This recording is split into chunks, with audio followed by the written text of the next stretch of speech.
बूढ़े बाप की कहानी। आपको पता चल ही गया होगा कि यह कहानी है एक बूढ़े मजबूर पिता की है।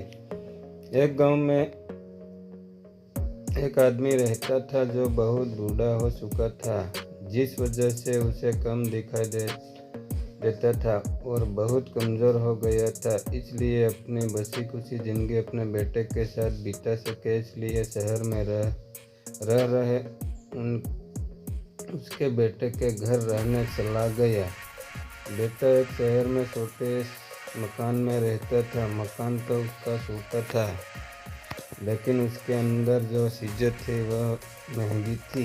उस मकान में बेटा, उसकी पत्नी और उनका एक 5 साल का बच्चा, यह छोटा सा परिवार साथ मिलकर रहता था। बूढ़े पिता के आने से उसके परिवार का एक सदस्य और बढ़ गया। यह पूरा परिवार रोज सुबह शाम डाइनिंग टेबल पर साथ में खाना खाया करता था। बूढ़ा पिता अपनी कमजोरी के चलते हमेशा खाने की चीज़ें नीचे गिराता रहता और कई बार कांच के बर्तन भी टूट जाया करते थे। कुछ दिनों तक तो बहू और बेटे ने यह सब सहन किया, लेकिन बाद में वे दोनों बूढ़े की ऐसी हरकतों से चिढ़ने लगे। एक दिन बेटे ने कहा कि ऐसा कब तक चलेगा, हमें कुछ करना पड़ेगा। उसकी पत्नी भी इस बात से सहमत हुई। अगले दिन बेटा कहीं से एक पुराना मेज लेकर आया और घर के एक कोने में उसे लगा दिया और अपने पिताजी से कहा कि आप यहीं पर बैठकर खाना खा लिया कीजिएगा। उन्होंने एक लकड़ी का बर्तन भी बनवाया जिसमें वे अपने बूढ़े बाप को खाना देने लगे। अपने कांच के कीमत बर्तन बचाने के लिए अपने बूढ़े बाप को लकड़ी का बर्तन देने में उन्हें जरा भी शर्म नहीं आई।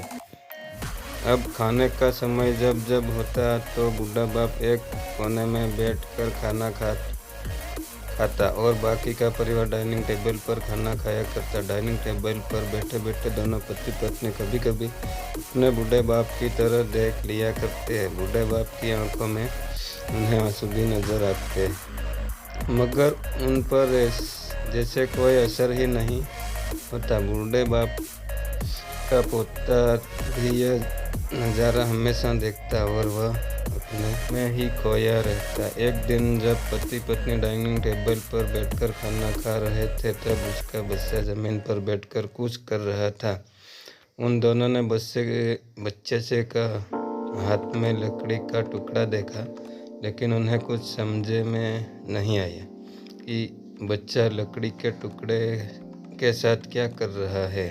जब बच्चे के पिता ने उससे पूछा कि बेटा आओ खाना खा लो, तुम नीचे बैठकर क्या कर रहे हो, तब बच्चे ने भोलेपन से कहा, अरे मम्मी पापा, मैं आप दोनों के लिए लकड़ी का बर्तन बना रहा हूँ ताकि आप लोगों जब बूढ़े हो जाओ तो मैं खाना दे सकूं। अपने नादान बेटे द्वारा दी गई यह समझ बात दोनों के दिल में तीर की तरह उतर गई। दोनों एक दूसरे का चेहरा निहारने लगे। बिना कुछ कहे ही दोनों की आंख में पानी आ गया और उन्हें अपने भविष्य की किताब अपने आपको के सामने खुलती हुई नजर आई। उन्हें समझने में ज़्यादा देर नहीं लगी कि अब उन्हें आगे क्या करना पड़ेगा। अगले दिन कमरे के कोने से वह पुरानी मेज हट गई और अब बूढ़ा पिता और बाकी का परिवार साथ में मिलकर फिर से खाना खाने लगे। बूढ़े की कमजोरी की वजह से हो रही गलतियां भी अब किसी को नहीं चिढ़ाती थी। दोस्तों, यह कहानी हमें बताती है, हर वह पत्ता जो आज हरा है वह कल सूखेगा और डाली से नीचे भी गिरेगा। इसलिए हमें अपने बड़े बूढ़ों का हमेशा ख्याल रखना चाहिए और हमें हमारा माता पिता और बुजुर्गों के साथ वैसा ही व्यवहार करना चाहिए जैसा हम चाहते हैं कि हमारे बूढ़े होने के बाद हमारे बच्चे हमारी साथ करें। धन्यवाद।